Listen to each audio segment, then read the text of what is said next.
What I got, you can't buy. It resides between my eyes. Walked through the fire, came out better on the other side.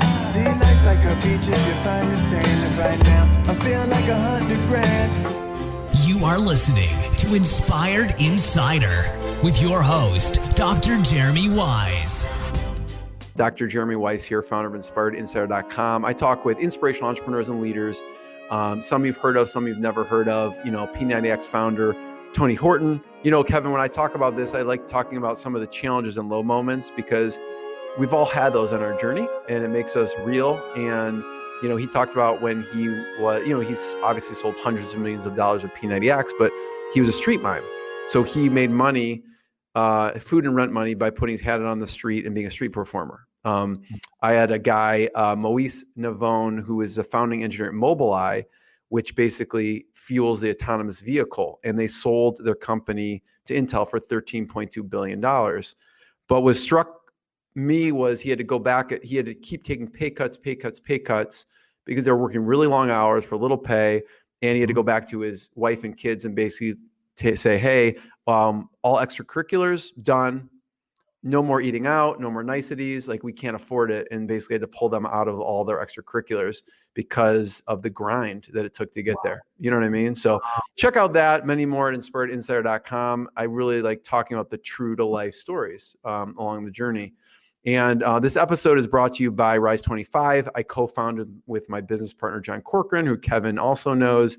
And we help B2B businesses connect their Dream 100 clients. And we do that by helping you run your podcast. And we want to make sure that the podcast has amazing content, but it also helps you generate ROI. And the ROI is from relationships. And there's no better perfect guest from today to talk about relationships than Kevin Thompson. When I think of relationships, he's like the top 3 people that enter into my mind. Beyond just relationships with podcasting, I consider it leaving a legacy for my guests, for myself and my guests. And you can check out the About page on InspiredInsider.com. There's an interview with my grandfather who was a Holocaust survivor. And he talks about surviving Nazi Germany. And that legacy lives on because of the interview the Holocaust Foundation did with them. So we have been doing this for over 10 years. If you have questions, feel free to email us at support@rise25media.com or go to rise25.com. So Kevin, I am super excited to chat with you. It's funny. I'm gonna give a formal intro to Kevin in a second if you don't know him, which you should. I had an interview earlier today with a man by the name of Steve Adams. Okay, Steve Adams runs TigerNeuro.com, and I was like, Steve, what's going on? He's like, I just got off of a 2-hour Zoom call. I go, what were you doing on a 2-hour Zoom call? And he goes, I was with this group called Tribe for Leaders. And people can check out tribeforleaders.com if it's under, they're revamping it. So, but you should go there anyways. I'm sure by the time you visit it, it'll be there. And I go, I know Tribe for Leaders. And he's like, yeah, Kevin Thompson runs it. I'm like, Kevin's the best.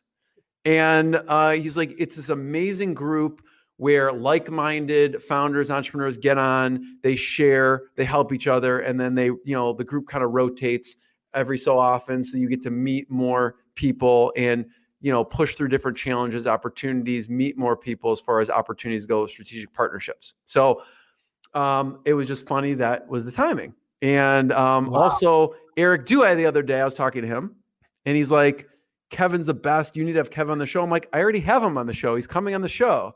Okay. And Eric runs Fair Merchant Solutions, he helps high-risk industries like hotel, travel, many, many other different industries with payment processing, grocery, you name it.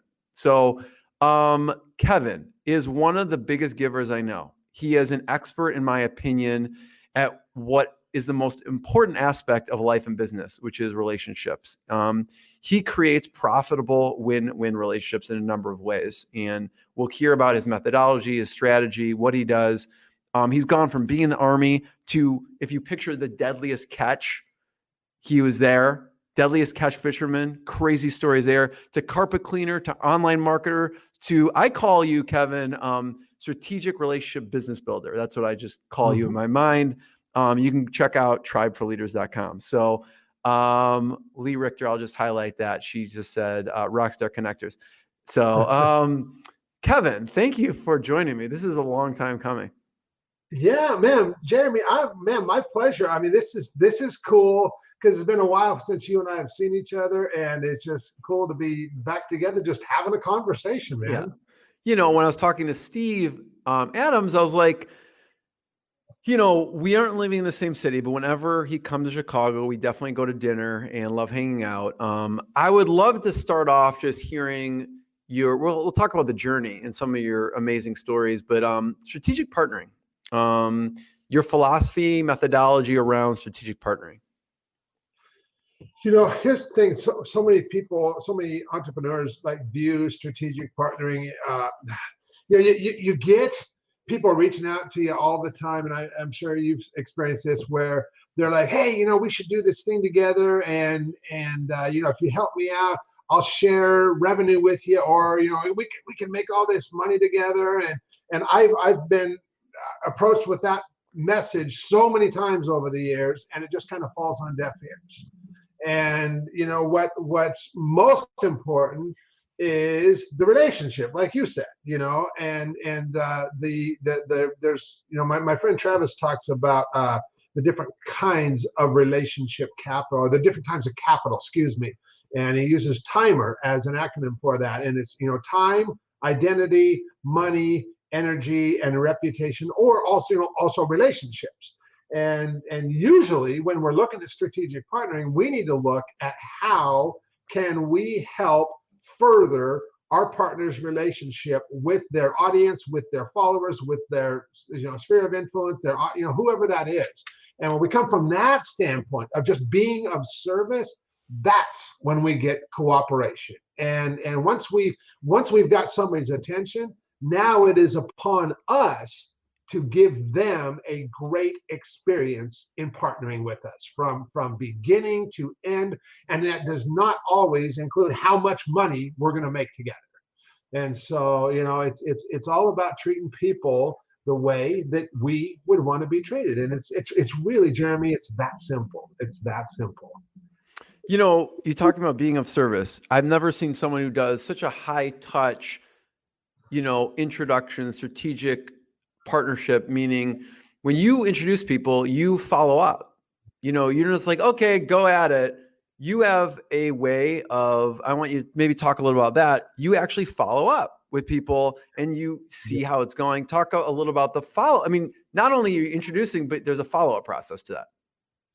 Well, you know, because it's frustrating when you see something of like you want to connect to people because you see something there, and then if they don't have that conversation, or if, like, you know, they just, entrepreneurs, let's face it, we're all busy, and if it doesn't get followed up on, and those people that you're trying to connect don't get to actually talk and have a conversation, I'm like, wait a minute. You guys need to like have this conversation. I introduced you for a reason, and so right. Let's make sure you guys get to talk and explore this. And you know, and really, I mean, I guess the same thing. It comes down to, because I care about both of those two parties, right. And I want to see at least bare minimum. If nothing ultimately does end up coming from it, I at least want them to connect, because I know that they're going to have a great conversation and a new relationship will be formed. So. Yeah.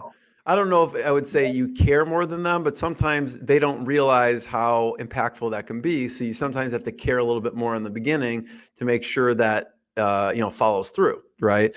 Yeah. There's two stories that are really interesting when it comes to strategic partnerships with you, and maybe start with the first one with Joe Polish. Okay. Yeah. You know, Joe, I mean, without even, I mean, like, this was before I knew even what strategic partnering was, and Joe and I did form a partnership together, but at the time we were doing it, I had no idea what was going on, or that's even what we were doing. This would have been back in 2003. You know, I was friends with Joe because at the time I owned a cleaning and restoration business, and I met Joe in 1997.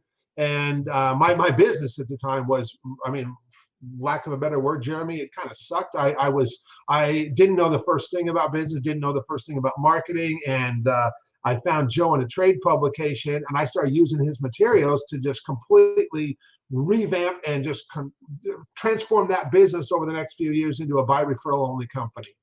And I had also started this website, this ugly little website called Get Mold Solutions. And that website had got up to about producing between 12 to 13,000 a month on autopilot. So it was a nice little addition to the business. And Joe and I were having a conversation in early '03, and he's like, hey, why don't you come down here to the annual event and show everybody what you're doing with your website? And I'm like, all right, that sounds cool. And he did this annual event every year for the cleaning and restoration industry, and about 400 or 500 people would be there at that. And so when I agreed to that, he's like, Kevin, be sure to document, what you do and how you do what you do with that website, because when you share, a certain percentage of the people in the audience, they're going to want ongoing help from you, and make sure you are prepared to give that to them. So I did that. And, it took me about 3 months to put something together. That became the very first version of a product that became known as the automatic income system. And I had called Joe's office the week before to get a hold of his secretary, Eunice, because I was like, I don't even know how this stuff works. And I just told her, I said, Eunice, Joe's got me speaking here at the event next week.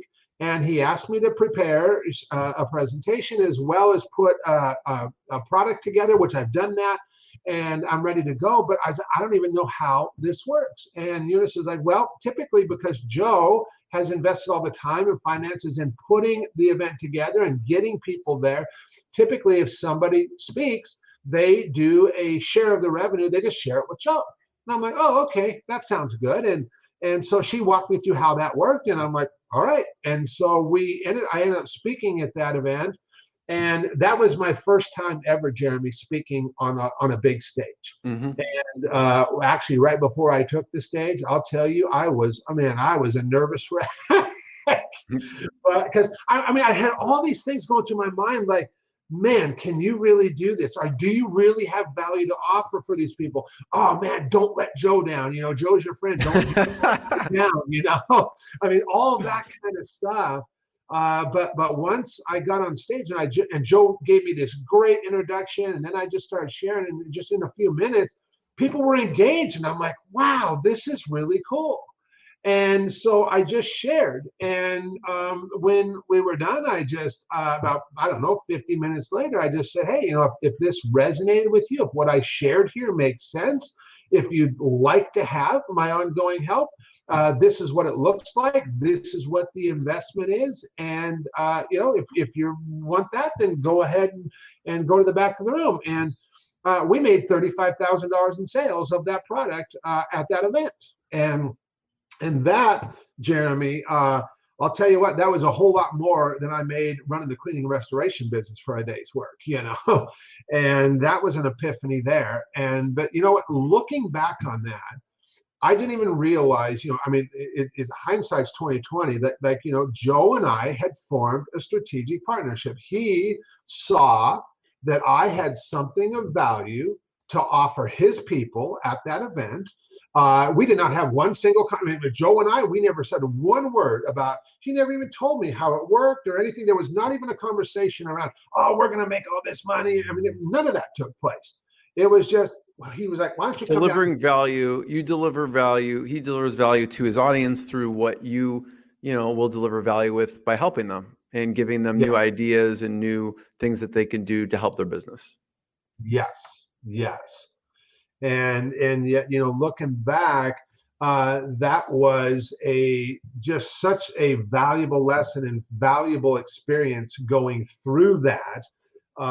And that ended up launching a new business for me that we started running with. I started running advertising for it and did, that's a whole nother story. But long story short, the following year, April 14th of 2007, we sold the cleaning and restoration business, and I moved into this new business. It just was basically launched at Joe's event. Yeah. And, I want to talk about Joe Polish's, what some of the lessons you learned, some of the influence, but talk about a low point in the carpet cleaning restoration business. that just to give people a sense of what you were working with and dealing with at the time? Yeah.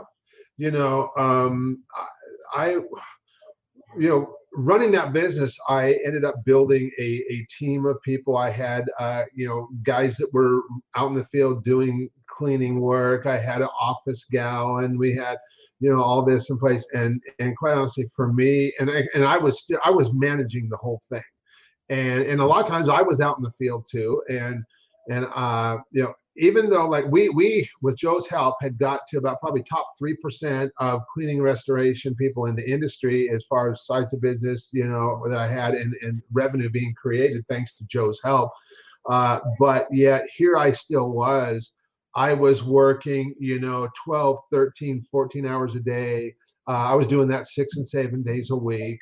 And for me, I remember sitting in my office one day on a Sunday and thinking to myself, what in the hell am I doing here?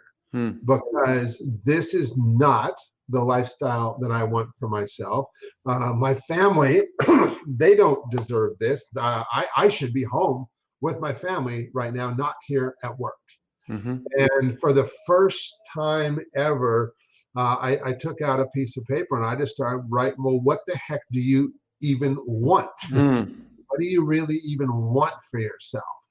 And for me personally, I wanted to be able to have, time off on weekends to spend with my family. I wanted to be able, because at that time, business was, and business consumed my mind all the time. I never shut down from it. 24/7. I mean, from the time I got up to the time I went to bed, I was thinking business. And even if I was in conversations with other people, I'm like not engaged because I'm thinking about, even if I'm taking time off, I'm thinking like, dang, you got all this stuff that needs to be done in the business. And when I'm at work, I'm thinking, man, you should be spending more time with your family and the people that you say you care about, Yeah. So you got all this constant push and pull going on.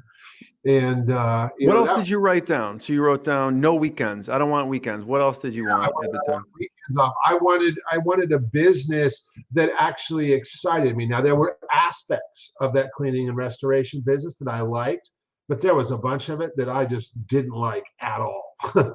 and I wanted to have a business that I'd like to say that I got into that business for some grandiose reasons, but it was just because I knew a guy in Seattle that was in that industry and he was doing okay. And I was like, well, if he can do it, so can I. That was my whole motivation for starting that business. And I wanted to have a business that actually inspired me, that had me excited to get up and do what I do every day.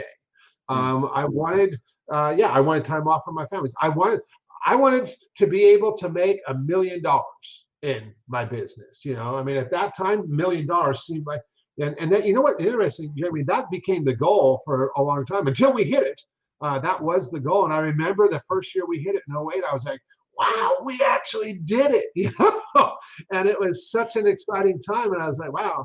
But yeah, that was one of my things. I wanted to be able to make $1 million a year in my business. And so those were some of the biggies that I wrote down. And, I want to work with inspiring people. I want to work with people that, inspire me. And like, for me, that's entrepreneurs. I love talking with entrepreneurs, hanging out with entrepreneurs and sharing with them and learning from them. And hopefully me being able to provide insight and perspective for them as well. So. Yeah, I know a lot of the values that you wrote down were around the family and wanting to be with them, not working the long hours, not being on the weekends. What else as far as, the lessons you've learned? You started off in the Joe Polish world in the cleaning restoration and then carried through to today. What are some of maybe some top lessons or things that you've gleaned over the years? So we're talking about Joe Polish. I am, I met Joe in '97 and him and I are still friends to this day. He was my introduction to direct response marketing. In 2008, or was that a year? That was 2007 was when he started Genius Network. And in 2008, I joined it. And so I've been in that group for a long time. And, we talk about Joe. I mean, he is one of the really long-term relationships that I've had in my life. As far as an entrepreneur, he is the longest standing relationship. And yet we're just as close today as we always have been. And, like you alluded to, relationships. I mean, people play it a lot of lip service that relationships are important, but a lot of times their actions show otherwise. But yet relationships are the most valuable asset that we have in our business. I personally even place them. I mean, there is no more valuable asset than the relationships we have, whether it's with other entrepreneurs, whether it's with our clients, with our prospects, with our team, with our vendors, with whoever that is. Relationships in our life are the most valuable asset that we possess. Mm-hmm. And I know your philosophy on it is that just deliver as much value as humanly possible. Exactly. Exactly. And treat people the way that we would want to be treated. One thing that always strikes me every time I talk to you, Kevin, that it reminds me, even telling that story about the strategic partnership story with Joe Polish, Mm-hmm. you're amazing at putting your ego aside and asking for help. Okay. I don't know if you realize that, but it's true. Like when you approached Eunice and you said, I'm not exactly sure how this works. What do I do here? Most people may not do that. Maybe not most people, but some people may not do that. Right. And you kind of just listen, I just want to get this right. And you just come and ask for help. Okay. And don't pretend you know it all. And I found that to be super valuable for myself. And whenever I talk to you, you just bring up a story that always bring up a story like, hey, like, I'm not sure. And you just ask a question. And some people don't want to ask because they want to feel like people, they know it all or whatever the case is. I don't know if there's a way that you can put that aside and use a way that you can come with your heart in your hand and just ask for help. Is that something you've always done, or is that? No.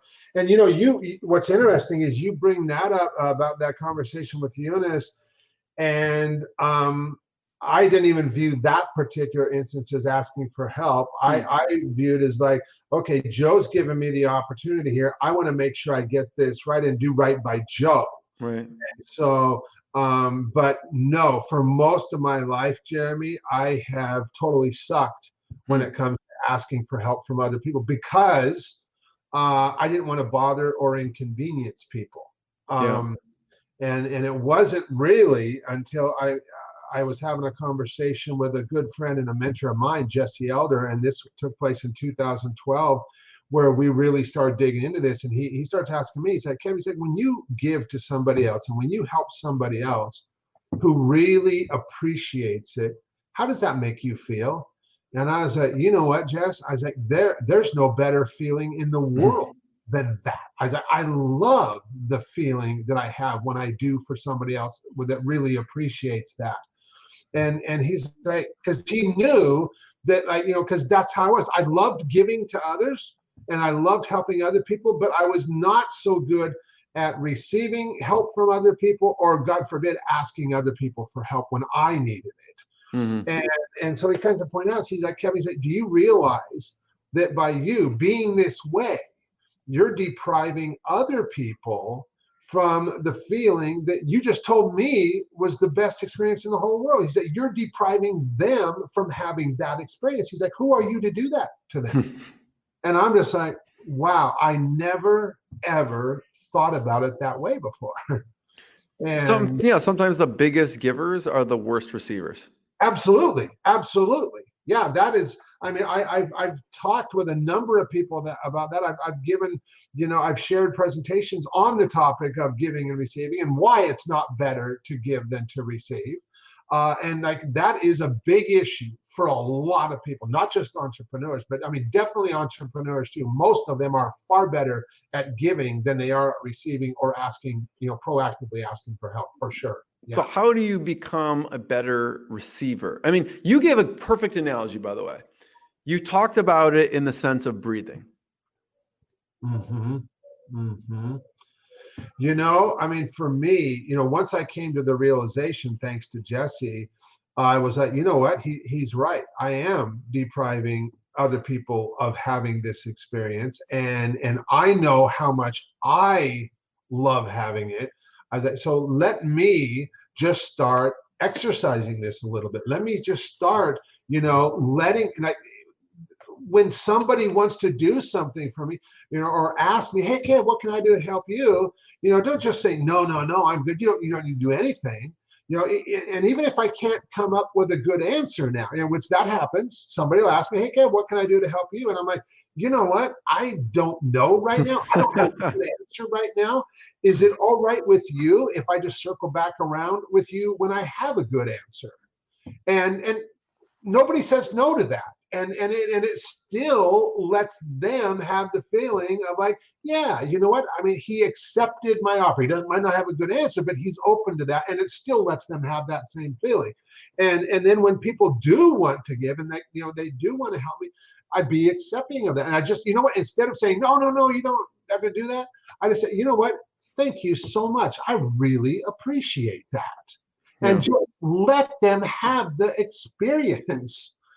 And the other big thing for me is I've been really, for the last several years, just really been flexing my muscles and just like exercising when it comes to asking for help from others proactively, because I do know that, us who are givers, which so many entrepreneurs are, the people around us, people in our lives, they know who we are. They know that we're a giver. And so when we do go to ask for help from other people, and we step out on a limb a little bit, get a little bit out of our comfort zone, have conversations with people, and just say, you know what, I really could use some help with this. I'd like to talk with you about this. You know what? People know who we are. They already know that. We have been creating relationship capital for years. We are surrounded by people who love us, who want the best for us, who want to help us, who want to see us win. But you know what? Most of them don't know what to do because we haven't asked them for help. We haven't asked them for anything. And they'd love to help us. And that's been my experience when it comes to asking for help. Is like, oh, Kev, yeah, man, I'd love to help you out. And so it's been a game changer, Jeremy. It's been a game changer. You talked about it like breathing, and you said, try and just exhale and not inhale, or try and just inhale and not exhale. See how that works for you. And that really struck me as a great analogy. And you know what? That Jesse said that to me. He's like, okay. Yeah, giving and receiving are like, it's like breathing.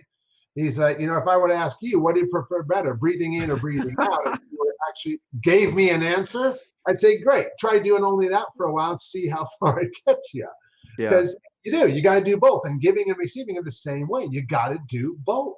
Yeah. So one way people can help you, you'll let me know, but they should check out Tribe for Leaders. They can email you, put you on, message you on Facebook. Talk a little bit about Tribe for Leaders, what it is. Yeah, so Tribe for Leaders, what it is, I just with me, having all this experience with giving and receiving now, and then having more recently been on the receiving end in such a powerful way, I wanted more people to experience this. And I started hosting these live events a couple of years ago, back in 2017. And a close friend of mine had suggested, Kevin, why have you never held an in-person get-together for a bunch of your cool entrepreneur friends? I'm like, I don't know. I've never thought of that. And he's like, well, you should, because if you did, I'd want to come. And so I just started reaching out. I mean, that got me really jazzed. And I'm like, because that was like, for me, Jeremy, that was like, the thought of it was like throwing a party for a bunch of cool friends, and I actually hosted those first two events right here at my home. And so the first 6 people I reached out to, I was 6 for 6, that they all were like, Kev, if you do that, I will be there for it. And these were it was people like, excuse me, it was the people like Travis Sago, Garrett Gunderson, Ryan Chapman, I don't know if these names mean anything to anybody else, but Jesse Elder. In fact, Jesse Elder was number 6, and he starts asking me, he's like, well, Kev, when are you doing this? And I'm like, I don't know. I haven't even set dates. I'm just giving an idea by a few people to see if there's interest. And he's like, well, you got to set some dates. And I'm like, okay. I was like, I'll do that. And he's like, nope. He's like, right now, while we're talking on the phone, set dates. And I'm like, all right. So we set dates, and he's like, okay. He's like, now set another set of dates a month later. I'm like, why is that? He's like, well, Kevin, you're only like looking 15 people because, you know, you only got so much room in your home. You're going to fill this thing up. He's like, set another set of dates and give people 2 options. And that was a good move on his part, because we filled both of them up. We had 15 people at each event. And I knew, Jeremy, I mean, well, I'm sure that I talked to you in that time frame and would have invited you. I had lots of people that I invited that couldn't make the dates. But what I envisioned for this was, you know, the people I were inviting was all well-established entrepreneurs who had already successful businesses, who had a track record of getting great results for their clients, and a good reputation, all of that stuff. But on the other side of the coin, they were also these just amazingly giving and generous, lead with a helping hand people of integrity on the planet that I knew. And I, even though I could not articulate to anybody what would happen, because I'd never done this before, I just knew that when you get people who are that way, entrepreneurs who are that way, who have that expertise, who have that experience, who have years of resources, who have years of connections that they already have through their business, and they are also people who just want to give, who just want to help, who want to see other people win. When you get them together in a space, that magic will happen. And it did. It happened. And so we went on to host 10 of those events over the last couple of years. And then when COVID kicked up, I was like, we had an event scheduled for March. And I'm like, well, this isn't going to happen. And I'm like, what are you going to do now? And so I was like, well, you know what? I still want to start helping, still want to help people in this way. So we switched over to using Zoom. And somebody was like, Kevin, if you can't do live events, if you can't get us together on live events, you got to do it virtually, because we still want to like hook up like this. And so that's when we created Tribe for Leaders. And what this has always been, and what my vision was always was for this thing, was that when you get these entrepreneurs together like this in this space, that they're all there to help each other, that they're not, I mean, yes, they have things that they need and that they want to, but they all come from this place of service, wanting to help, wanting to give. I mean, and what happens is like they're all trying to outgive and out-help each other. And so in return, they're all getting exactly what they need as well. And I want to be careful with my language, because I used to say, well, I'm just the guy who provides the space for them. But now I'm the guy who provides the space for them to do that. And that's my role in that. So what's the format? How often do people meet? How does it work? So we have multiple groups. We're looking right now. We only launched this thing a month and a half ago, and our goal was to get to 50 members in the group and cap it. And it's actually going to be about 50, 55. Right now, we're at, like, as of today, well, not counting this afternoon, but right now, 23. So I would imagine the way things are going now, and like you mentioned, Steve Adams, well, people are talking, and like people are saying, well, the guy we're talking to today was like referred, and somebody told me, you need to talk with Kevin about being in this thing. And so I would imagine that within a month and a half or so, we're probably going to be full up. I don't know exactly what we're going to do at that point. I mean, do you keep the groups a certain size, or how do you? Yeah, so right now we have multiple groups inside, and so each we host a call for each group. So each group has 5 to 6 people in it, and then we host a Zoom call for them every month. And so right now we're hosting Zoom calls every week, and then that's steadily picking up as we add more people, add more groups, and then they're with the same group for the first quarter. So for the first 3 calls, they were with the same group. So that kind of starts creating a little bit of accountability. It creates, you get to kind of come back and say, okay, this is what we did, in the last 30 days, and they start getting to really know each other. And so then after the first quarter, now, because Jules and I are participating on every single call with all of these groups, well, we're like hearing what everybody's talking about, what they're looking for, what they're needing help with. And so we're able to start pulling from each group and say, oh, well, you need to connect with so-and-so. And so we're kind of playing matchmaker and all of that kind of stuff. And after the first quarter, we'll kind of like, look at it where everybody's, and they're going to change the seats, if you will. Now you're going to be in a new group for the next quarter, kind of a thing. Yeah, I mean, you're overseeing it all, so you get the insights, and you get you're a master. I mean, connector doesn't do it justice, but you're allowed to. You then can basically take people and start to introduce them to what the needs they can serve each other for, even if they're in different groups. Exactly. This is the way I explain it, Kevin. Okay. Someone's like, hey, should I join something Kevin's doing? It could be anything. I would first of all say yes because of who you are. But second of all, they're like, well, what do I get? Or what happens? I go, listen, it's kind of like chocolate. It's like my daughters, if they haven't tried something. Do you like chocolate? Yes. Do you like peanut butter? Yes. We'll put them together. Do you like that? Yes. Okay. You're fine. Just go. There you go. Okay. Like you take entrepreneurs. You like entrepreneurs? Yes. Do you like making connections with entrepreneurs? Yes. Something good will come out of it if you put the two together. And that's kind of what you do. You don't necessarily have an expected outcome. You just know when you put this in a bowl, something good will come out of it. Yeah. Is that accurate?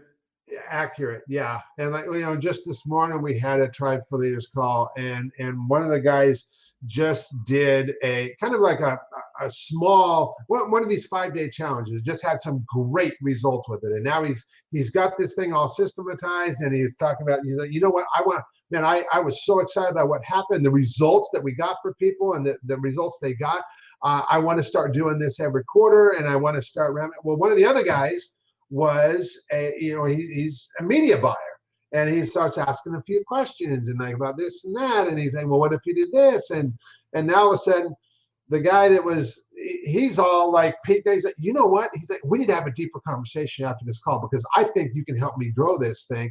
And it's a whole lot bigger than I even imagined. And I'm starting to get the picture of that thanks to you. And when I see that kind of stuff happening, and I'm so stoked to see what the conversation is going to take place next month when we get back together with those people and stuff, because I know I know what happened in the last 30 days. I can only imagine what's going to happen in the next 30 days and stuff.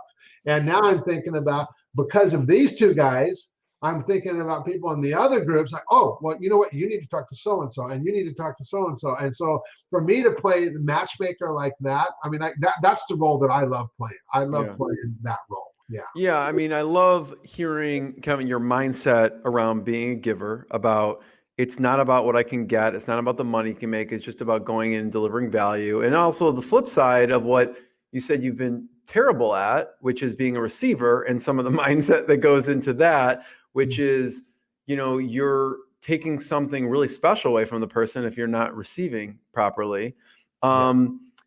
There's also a really good example of strategic partnering with Mike Crow. Oh yeah.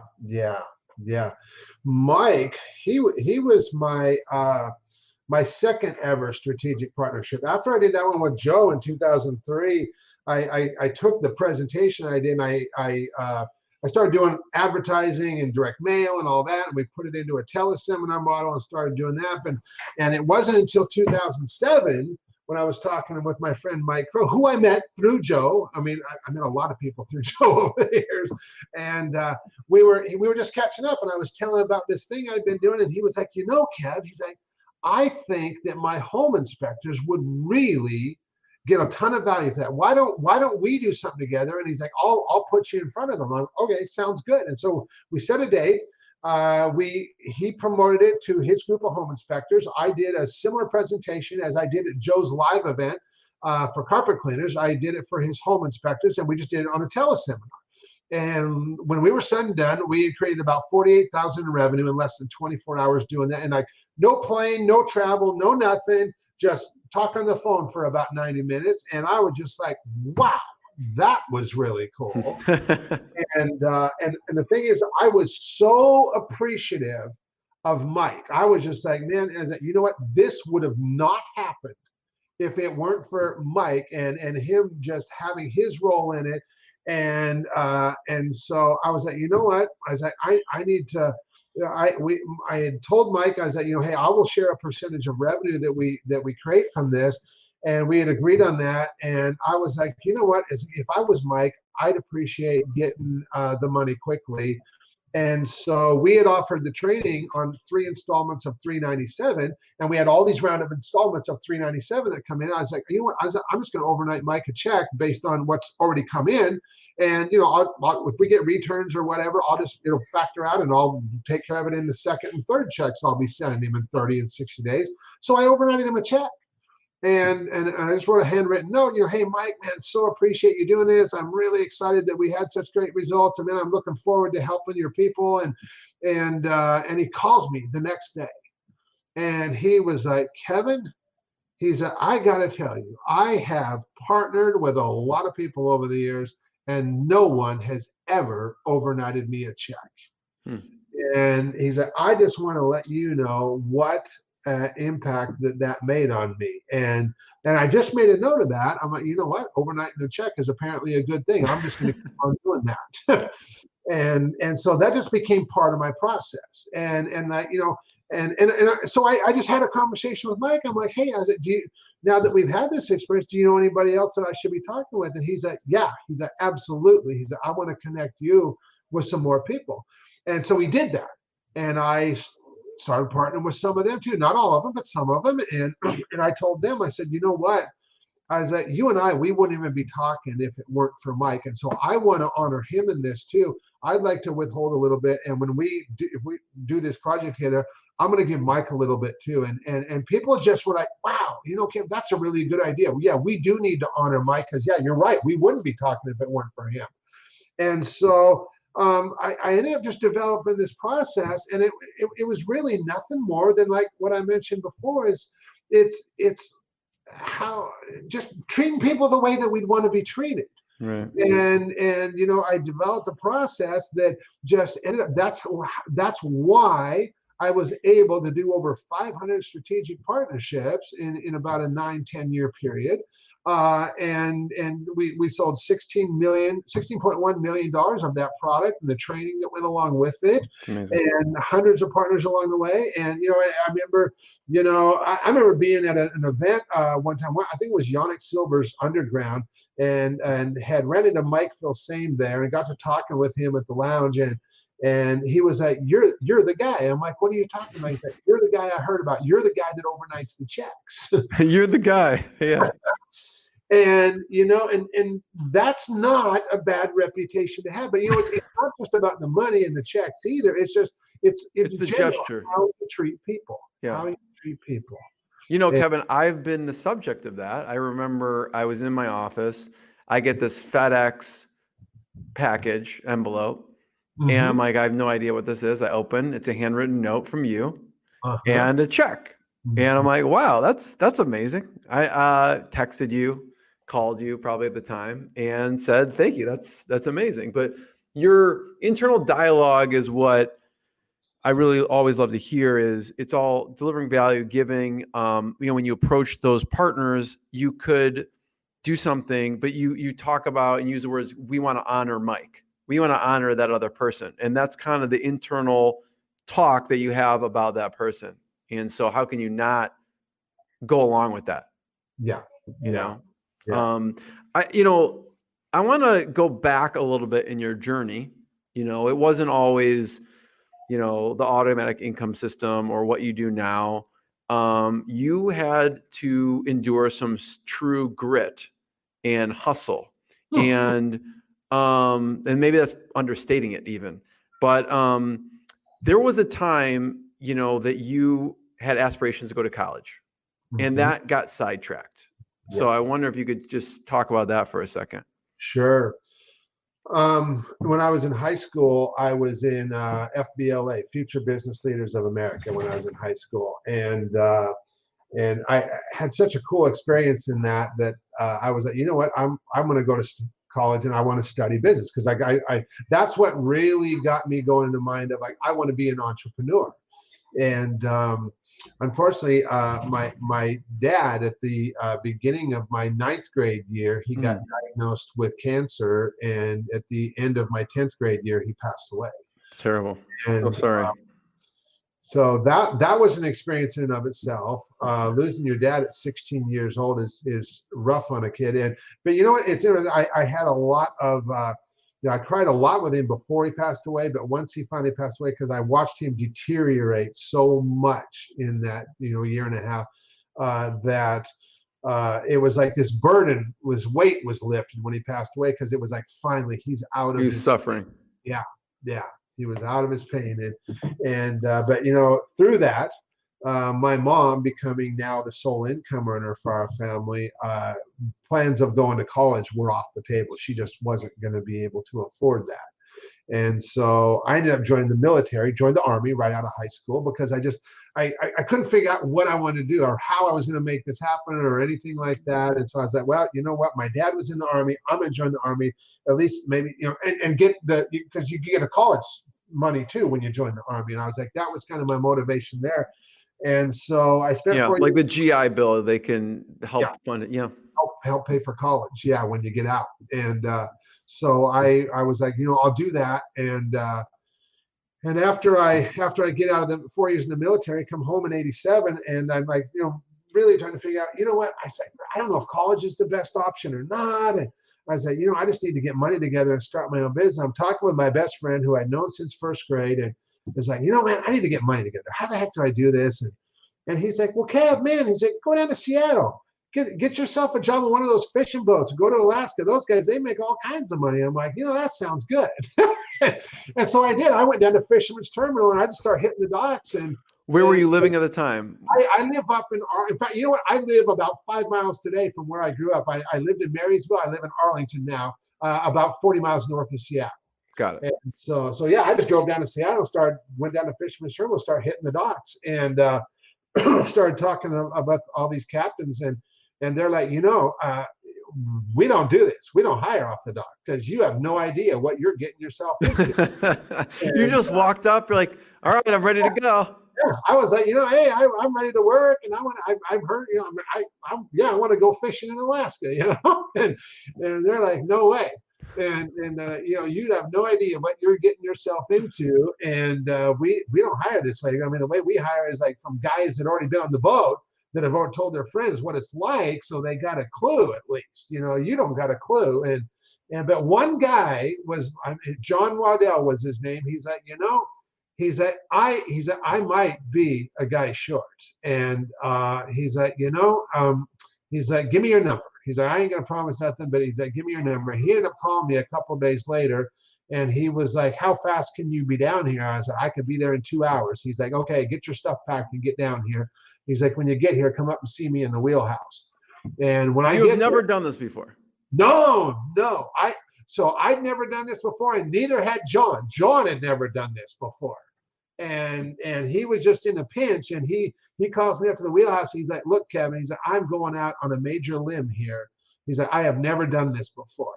And he's like, man, he's like, I'm just hoping you don't let me down, because he's like, if you get up there and you don't pull your weight, he's like, everybody else has got a cover for your ass. And he's like, and they're going to hate you by the time the trip is over. He's like, they got this bar up in Dutch Harbor.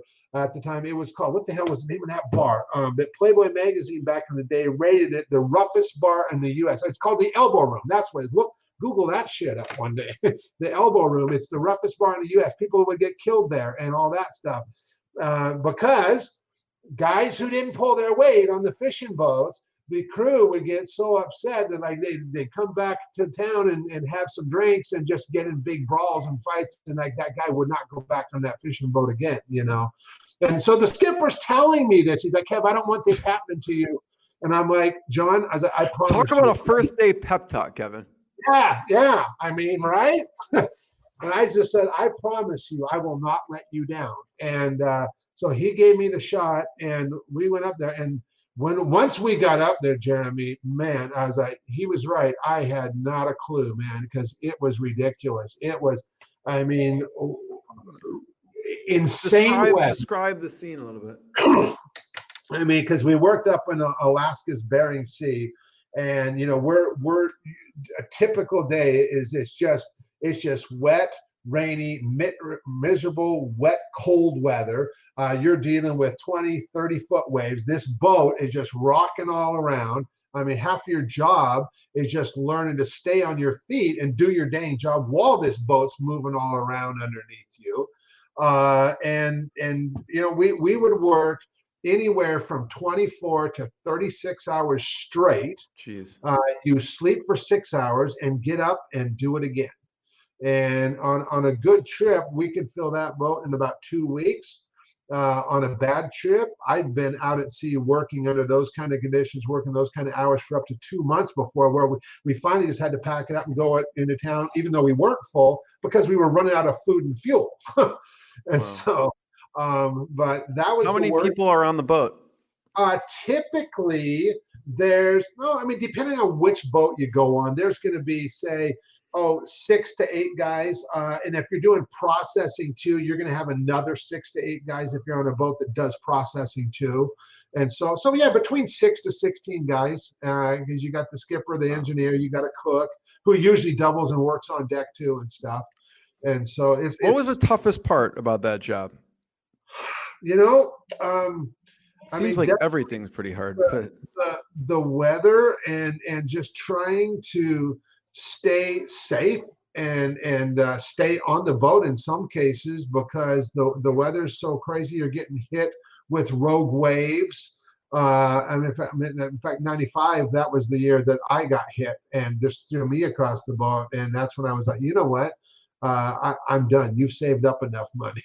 And so, what happened at that time? We were in one heck of a storm, and I was out when, and really, when you get in a storm like that, I mean, at least for me, I won't speak for the other guys, but I mean, for me, I was really, it's scary. And the way that I would deal with it is I wouldn't look out at the horizon. I wouldn't look out at the water. I would just concentrate on my job, getting the catch onto the boat, and let the skipper do that up in the wheelhouse. And on that night, we got hit, and I'm just working away, and he's all of a sudden over the loud hitter. He's like, Kevin, duck.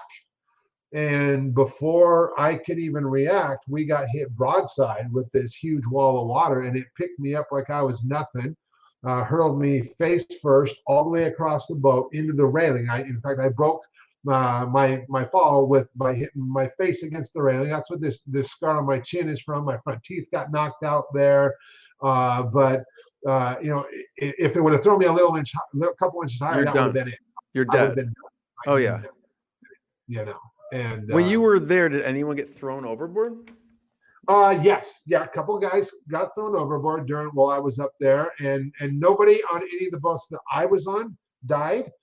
We were able to get them off. Really? It wasn't wow. really bad storm that it happened, so that was fortunate. You got a life ring to them, but it was regular occurrence that people died. And because the skippers could all talk to each other on the radios up there and stuff, you heard about it immediately, about man overboard, man overboard. You heard, I mean, like you knew when it happened. Everybody in the fleet knew that it happened, and then a guy got lost. Jeez. So, yeah, one a little bit higher and you're thrown overboard and no one's getting you.